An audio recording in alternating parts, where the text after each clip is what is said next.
historically, a lot of people, as you know, have asked me, why is it that divine truth is so slow, to take off on the planet?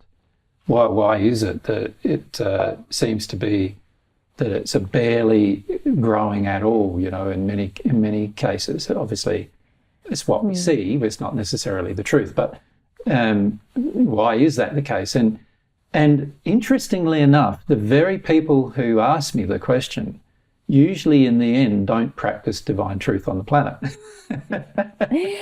And that is often because they want to be a part of something that helps them, as you pointed out earlier, that they perceive would help them grow faith from external means, or to feel secure in a larger group, rather than them having their own experiences. Yes, and developing I feel true too, faith. It's also an indication, isn't it, that the whole asking of that question is like what's the word? It's like an indication that you don't understand how hard it is.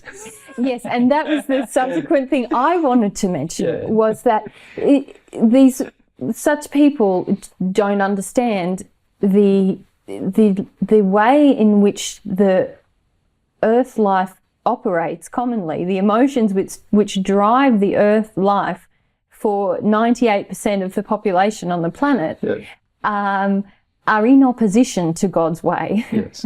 And so it does require some effort, some striving, some yearning, some longing, some sincerity in the heart and soul of an individual in order for them to begin to overcome, through an emotional process, the opposition that exists towards God and God's way on earth. But I don't think it's just the opposition that exists externally, is it? No, we're talking here about the opposition that's existing inside the person. Yes, and yes, we need to make that very clear, because just because 98% of the world's population is in this state, my point there was not that it is everyone else who is... we are equally, those living on earth are equally carrying this opposition to God's way. And so the internal opposition to God's way is quite immense, really. It's quite immense, and it is, once faced, the external opposition is almost nothing, it feels. Yes, holds almost no power. Yes. But this is really the point of our discussion, is to begin to emotionally acknowledge and experience the level of opposition within oneself. Yes. Is the beginning of true aspiration, and is the thing that will create a sustained desire for truth over time. Yes. So unless a person really has a longing to see the truth, that all of the opposition, or the majority of the opposition in their life, is actually coming from within themselves towards receiving truth. Unless they're willing to actually take some action to do something about that, to actually desire to do something about that, to change that, then it's highly unlikely there will be any real change in their life the entire time they're on earth. Yes.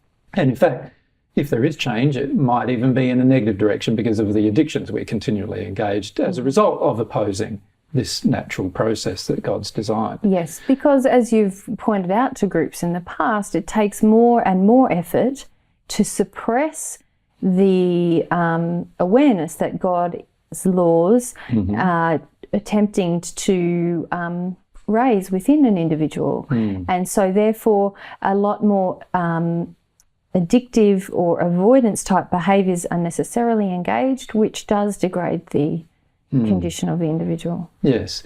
So a lot of people who talk about divine truth, who have been a part of it for a few years, also have the viewpoint that Mary and I are not doing enough to further divine truth on the planet, that the reason why it's not growing is because of us. And I feel that also, to a large degree, it helps them avoid the personal responsibility of the personal opposition that exists inside of them as well.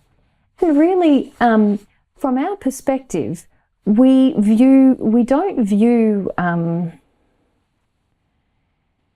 we understand that God's way and the embracing of God's way is an individual endeavour. And choice. A soul by soul process governed by the will and desire of each individual. And so we don't see a movement or a group or people on a path. We don't, as a collective. That's not how we view. We're honest, at the moment, there's very few people on the path anyway. So. But I suppose there is what I'm attempting to say is that we view people as individuals with individual choices and an individual condition and an individual path. And God's way is, it's not, as you know, it's not something that one decides to embrace with a certain group or in a certain sphere of one's life. It's something that impacts every decision. But we never think that it is something that we don't tally numbers or the way that many people on earth do. I'm trying to draw that comparison. We see each person who comes to your assistance groups as individuals at a certain point on their individual journey with a certain individual soul condition and a certain individual set of choices that involve part of the choices that everyone has is will they engage God's way or not. But there are ways in which different people resist, there are different emotions, and we sort of, there will never be a time when everyone in a room is in exactly the same condition either. And everyone's quite emotionally unique, shall we say. Emotionally unique, and their progress. Are emotionally unique. Their injuries and their openness towards God's way is individually unique. And it's not an open and shut door. Yeah, but even that, though, the main reason why that is the case is because of the injuries, isn't it? Like Exactly. God designed the soul so open and so willing to experience emotion. Yes. And yet, very, very short time, usually oftentimes before we're even born, there's already resistance to feeling it. Yes.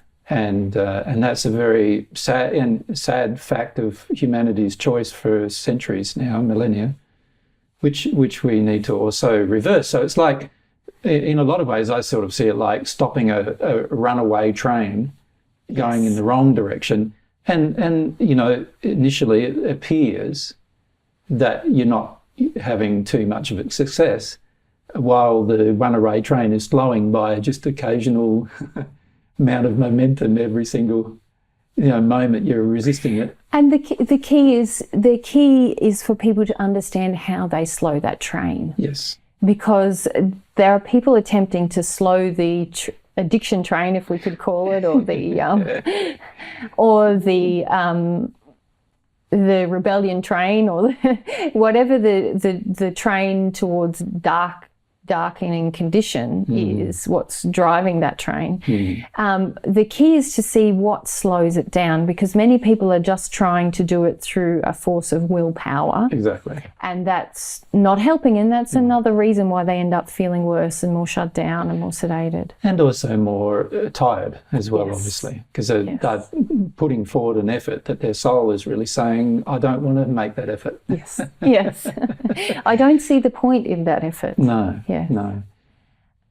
I was thinking, though, you raised a question earlier in our discussion about some of the experiences that I needed to go through in order to come to really grow a pure desire to embrace God's way. Yeah. That was your questioning, wasn't it? Yes, and also the emotions associated with that, like what made you angry, for example, what made you feel like you just didn't want to do it, and what was hard for me to acknowledge. Yes. Yeah, and those kind of things. So what I was thinking was, if you remember, before the start of the assistance groups, I came and I spoke, and then a number of people came and talked about just their general experiences after passing. There's desire here amongst us to bring to you a number of people who are either going through this process or have recently been through this process of having to come to grips with their opposition to the raw, to humility the and to truth. Yes. And so to talk with you about what that process is like, because perhaps that would help some of your viewers as well. I think so. I feel that there is such a large amount of judgment about this sort of raw emotional process that everyone at some point, if they want to embrace God's path, they're going to have to embrace at some point. So, you know, it'd be good to maybe discuss with different people who are going through that now. And not like there's not too many that I observe going through it on earth. So the best opportunity we have is to discuss with some who are maybe going through it in the spirit world, who can say, yeah, I'm real angry about this at the moment, or I'm real like annoyed about that, and I've been so afraid about dealing with this, and you know, just and they're willing, just the willingness, I suppose, to be open and frank about those emotions, because it seems to me that one of the most difficult things people go through on earth is that there's a general lack of willingness to be open and frank about what they're really experiencing, and we get even to themselves. We've experienced a spark of joy every time someone is willing to just be honest with themselves or someone around them about what they really feel. Yeah. And what we notice is some people say they're being honest about it, but really they're trying to talk around the point of what they feel because they're afraid and not willing to experience the fear of just saying, this is what I feel about what just happened, or this is what I really want to do. But then there are others who are beginning to feel like, oh, look, I'm struggling with this, or I don't want to give this up, or I'm starting to feel pain about this aspect of my life, but I don't really want to change it. And every time we see that, we experience a sense of joy, because we know that there's hope then of a sincere desire growing. Yes, the person is out of the stupor. Yes, they're embracing some of the principles. They are willing to acknowledge a feeling that opposes even a feeling that opposes a humble state. That is a step towards humility, in fact. Ironically. But this is the beautiful simplicity that excites us so much. Yes. Because once people start to learn that process, so much more becomes possible in a very rapid way. Yeah.